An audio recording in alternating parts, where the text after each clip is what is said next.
আওয়ামী লীগ সরকারের দুর্নীতি লুটপাটের বিষয়ে কোনো ব্যবস্থা নিতে রাজি নন স্বাস্থ্যমন্ত্রী।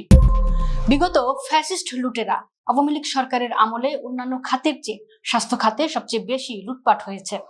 ঠিকাদার, চিকিৎসক, কর্মচারীর সমন্বয়ে সিন্ডিকেট হাজার হাজার কোটি টাকা হাতিয়ে নিয়েছে। দুর্নীতি লুটপাটের কারণে স্বাস্থ্য খাতের বেহাল দশা যা কারো অজানা নয়। নতুন বিএনপি সরকারের স্বাস্থ্যমন্ত্রী এবং প্রতিমন্ত্রী এ নিয়ে অনেকবার কথা বলেছেন। শুরুতে প্রতিশ্রুতি দিয়েছেন দুর্নীতির বিরুদ্ধে ব্যবস্থা নেবেন এবং সিন্ডিকেট ভেঙে দেবেন, কিন্তু 5 মাস পার হলেও কোনো ব্যবস্থা নেওয়া হয়নি। গত 18 জুলাই স্বাস্থ্যমন্ত্রী সরদার মোহাম্মদ সাখাওয়াত হোসেন বকুলের কাছে এ বিষয়ে জানতে চাওয়া হলে তিনি সাফ জানিয়ে দেন, অতীতের হাজার হাজার কোটি টাকার দুর্নীতির বিরুদ্ধে কোনো ব্যবস্থা নেবেন না। তিনি বলেন, এখনকার প্রাত্যহিক কাজকর্মই শেষ করতে পারছি না, অতীতের দুর্নীতি লুটপাটের বিরুদ্ধে ব্যবস্থা নেওয়ার সময় নেই। মন্ত্রী স্বীকার করেন, অতীতে আওয়ামী লীগ আমলে কিনা চিকিৎসার যন্ত্রপাতি অধিকাংশই নষ্ট। যন্ত্রপাতি কিনা নামে অর্থ হাতিয়ে নেওয়া হয়েছে, কিন্তু এগুলো কারা করেছে তা দেখার সময় এখন নেই। দুর্নীতিবাজ লুটপাটকারীরা পার পেয়ে যাবে কিনা এমন প্রশ্নে মন্ত্রী বলেন, আমার কিছুই করা নেই, কিছু করা সম্ভব না। মন্ত্রী অনেকটা ভাবলেশীন ভাবে কথাগুলো বলছিলেন, অথচ নির্বাচনের আগে বিএনপির দেওয়া প্রতিশ্রুতিগুলোর মধ্যে অন্যতম ছিল দুর্নীতির টুটি চেপে ধরা। বিএনপি চেয়ারম্যান তারেক রহমানের সবচেয়ে বেশিবার এ কথাটি বলেছেন। সাক্ষাৎকারের শুরুতে মন্ত্রীর কাছে তার মন্ত্রণালয়ের অর্জন সম্পর্কে জানতে চাওয়া হলে তিনি কিছুই বলতে পারেননি। মন্ত্রী শুধু বলেন, আমার মন্ত্রণালয়ের অর্জন সম্পর্কে আপনাদের কাছে কি তথ্য আছে? তাকে বলা হয়, উল্লেখযোগ্য কোনো অর্জন দেখছি না। তিনি বলেন, না থাকলে নেই। বর্তমান সরকারের আমলে স্বাস্থ্য মন্ত্রণালয়ের বড় চ্যালেঞ্জ হামের প্রাদুর্ভাব। প্রতিদিনই এ রোগে উল্লেখযোগ্য সংখ্যক শিশুর মৃত্যু হচ্ছে। সরকারের দাবি 2 কোটির বেশি টিকা দেওয়া হয়েছে, যা লক্ষ্যমাত্রার চেয়েও বেশি, কিন্তু টিকাদানের লক্ষ্য অর্জনের মাপকাঠি নয়, হাম নিয়ন্ত্রণেই মূল লক্ষ্য। 18 জুলাইয়ের খবরে জানা যায়, হামের প্রাদুর্ভাব আবারও বৃদ্ধির লক্ষণ দেখা যাচ্ছে।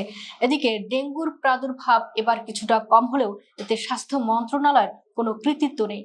কৃতিত্ব চাইলে স্থানীয় সরকার বিভাগ দাবি করতে পারে, কারণ মশা নিয়ন্ত্রণের দায়িত্ব তাদের। ডেঙ্গু হওয়ার পর রোগীর সেবা দেওয়ার কাজটা স্বাস্থ্য মন্ত্রণালয়ের।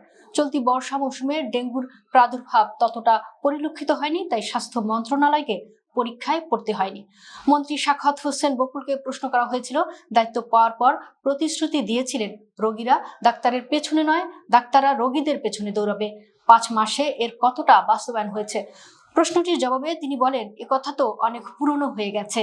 কতটা এগিয়েছেন তার জবাব তিনি দিতে পারেননি। বস্তুত এই প্রশ্নের জবাব মন্ত্রীর কাছে নেই, কারণ স্বাস্থ্য খাত আওয়ামী লীগ আমলের বিশৃঙ্খলা থেকে বের হতে পারেনি। অন্তর্বর্তী সরকারের আমলে স্বাস্থ্য উপদেষ্টা নূরজাহান বেগম নিজের আখের গোছাতে ব্যস্ত ছিলেন। নিয়োগ বদলি, টেন্ডারবাজি এবং দুর্নীতি ধামাচাপা দেওয়ার বিনিময়ে বড় অঙ্কের কমিশন বাগিয়েছেন। তার এবং দপ্তরের কর্মচারীদের অনিয়ম নিয়ে শীর্ষ কাগজে প্রতিবেদন প্রকাশিত হলে তদন্ত হয়, সত্য প্রমাণিত হয়, কিন্তু সব দায় 2 ব্যক্তিগত কর্মকর্তার উপর চাপিয়ে তিনি বেঁচে যান। এর বিনিময়ে ডুবে গেছে স্বাস্থ্য খাত। বর্তমান বিএনপি সরকারও কি একই পথে চলবে, এ প্রশ্ন সংশ্লিষ্টদের। মন্ত্রীকে প্রশ্ন করা হয়েছিল, স্বাস্থ্য খাতে আওয়ামী লীগ আমলের সিন্ডিকেট ভাঙার প্রতিশ্রুতির কতটা বাস্তবায়ন হয়েছে।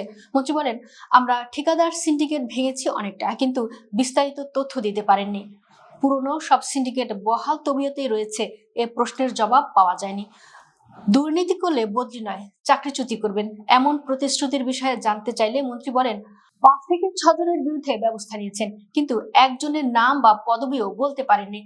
সংশ্লিষ্টরা বলছেন, স্বাস্থ্য খাতের সবকিছুই আগের মতো চলছে। মন্ত্রী মাঝে মধ্যেই সারপ্রাইজ ভিজিটে যাচ্ছেন, চমক লাগানো কথা বলছেন, বাহবা পাচ্ছেন। এতে তার উদ্দেশ্য সফল হলেও বাস্তবে কাজের কাজ কিছুই হচ্ছে না। স্বাস্থ্য খাত তিমিরেই রয়ে যাচ্ছে। আওয়ামী লীগের আমলে স্বাস্থ্য খাতে সবচেয়ে বেশি লুটপাট হয়েছে। 3 মন্ত্রী ডাক্তার রুহুল হক, মোহাম্মদ নাসিম, জাহিদ মালিক ছিলেন দুর্নীতি লুটপাটের শীর্ষে। তৃতীয় শ্রেণীর কর্মচারীরাও শত কোটি টাকার মালিক হয়েছেন। ঠিকাদার মোতাজ্জেরুল ইসলাম মিঠুকে এখন সবাই চেনেন। তার $50 মিলিয়ন বাজেয়াপ্ত হয়েছে যুক্তরাষ্ট্রে। দেশে এসে গ্রেফতার হলেও দুদক তার জামিন ঠেকাতে পারেনি। মিঠুর সঙ্গে কাজ করা সবাই বহাল তবিয়তে রয়েছে। জাহির, সাজ্জাদ, মুন্সি, টুটন সহ অনেকেই স্বাস্থ্য খাতকে নিয়ন্ত্রণ করছেন। মন্ত্রী এসব লুটপাটের বিষয়ে ব্যবস্থা নিতে রাজি নন, যদিও তিনি স্বীকার করেছেন অতীতে কিনা যন্ত্রপাতি মানসম্মত নয় এবং অর্থ আত্মসাৎ করা হয়েছে। লুটপাটকারীদের বাঁচিয়ে দেওয়া হচ্ছে কিনা জবাবে মন্ত্রী বলেন, কিছুই করার নেই। এখনকার কার্যকর্মই সামাল দিতে পারছি না, অতীতে লুটপাটের বিরুদ্ধে কিভাবে ব্যবস্থা নেব। এ সময় মন্ত্রীর টেবিলে বিভিন্ন তদবিরকারীকে দাঁড়িয়ে থাকতে দেখা গেছে, যা স্বাস্থ্য খাতের ভবিষ্যৎ নিয়ে আরো হতাশার জন্ম দেয়।